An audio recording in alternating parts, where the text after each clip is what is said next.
how to change your Citroen C1 interior light bulb. Also, a question I've been asked, will it accept an LED bulb? Let me show you how, and let me answer that latter question.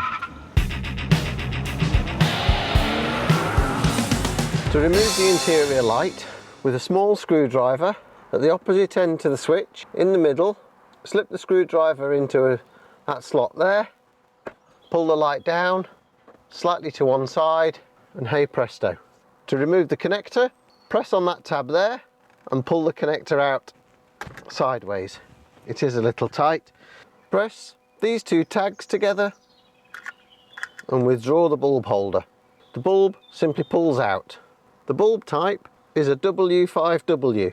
Put the bulb back in, just press into position, place the bulb in its hole, make sure that you've got the bulb holder level.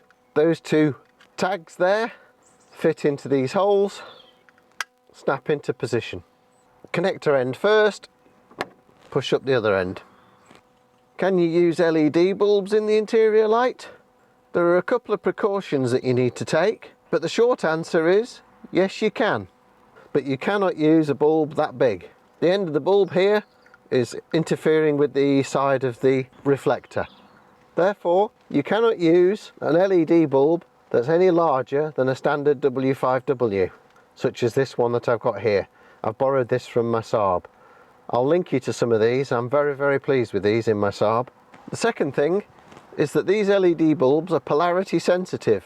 So fit your bulb, put it into your lamp, turn the lamp on.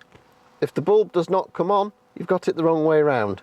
So remove your bulb and simply turn it through 180 degrees and put it back in. And try again, and this time it should work perfectly. And here's a view side by side with an original W5W bulb and an LED bulb. I hope you found this video useful. If you got some value from it, please, down by the title, give it a like. Consider subscribing if you've not been to my channel before, and I will see you next time.